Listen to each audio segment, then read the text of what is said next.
इस योगा डे अपनी हेल्थ का कंट्रोल अपने हाथ में लो। आज हमारे साथ जुड़ रहे हैं डॉक्टर गौरव खंडेलवाल भोपाल से, जो बताएंगे कैसे छोटी छोटी आदतें आपको दे सकती हैं बेहतर सेहत और लंबी जिंदगी। आपकी प्रैक्टिस में लाइफस्टाइल से जुड़ी बीपी, ब्लड प्रेशर कितनी सामान्य समस्या है? So lifestyle related diseases are actually the major cardiac diseases we come across in our practice. So most of the heart problems are actually related to the risk factors like diabetes, hypertension, smoking, and these risk factors are actually governed by the lifestyle of the patient. तो अगर patient का खान पीन control में नहीं है, अगर patient नियमित रूप से व्यायाम नहीं करता है, तो उसको शुगर और ब्लड प्रेशर आदि तकलीफें जनरली उम्र के साथ साथ बढ़ती जाती हैं और फिर यही तकलीफें आगे जाके हार्ट से संबंधित परेशानियां और लकवा आदि उत्पन्न करती हैं। तो lifestyle control is the first key for the control of heart disease and the prevention of heart diseases. क्या तनाव हाई ब्लड प्रेशर का कारण बन सकता है? इसे कैसे नियंत्रित किया जाए? So stress does actually lead to high blood pressure. So what happens that whenever you are in stress, be it a physical stress, be it a mental stress, your body secretes extra adrenergic hormones. So these hormones can lead to constriction of the blood vessels, and this in turn leads to high blood pressure. तो जब stress होता है तो आपकी body उस stress से adjust करने के लिए एक स्थिति उत्पन्न करती है, उससे ब्लड प्रेशर बढ़ता है।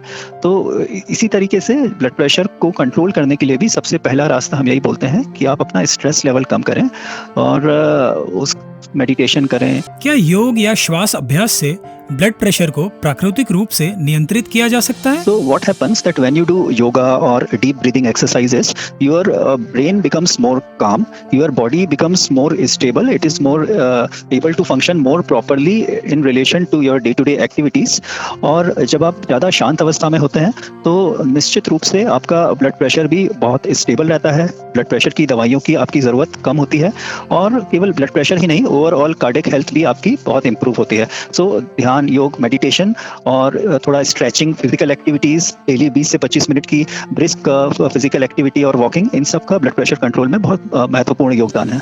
तनाव शारीरिक स्वास्थ्य को कैसे प्रभावित करता है? क्या इसे नियंत्रित किया जा सकता है?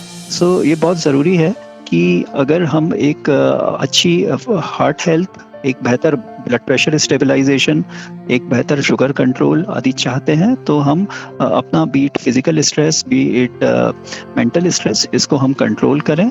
और ये भी देखने में आया है कि जो लोग ज़्यादा स्ट्रेस में रहते हैं उन लोगों का वज़न बढ़ता रहता है, कई बार वो स्मोकिंग आदि या ड्रिंकिंग आदि करने लगते हैं। तो एक comprehensive mental health balance, life, meditation आदि, डीप ब्रीदिंग आदि, ये सब एक अच्छे कार्डियक हेल्थ के लिए जरूरी है।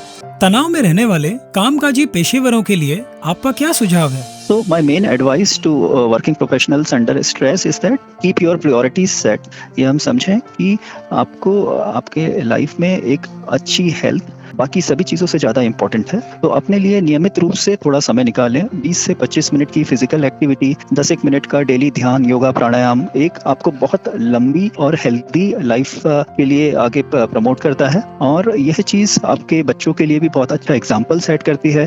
थोड़ा समय हर कोई अपने लिए निकाल सकता है और ये अगर हम समूह में करें, मिलके सबके साथ करें, कोई क्लब ज्वाइन करें, घर में सबके साथ करें, तो ये बहुत ईजिली हो जाता है, इसमें एक मोमेंटम बना रहता है। Issued in public interest by IPCA Laboratories.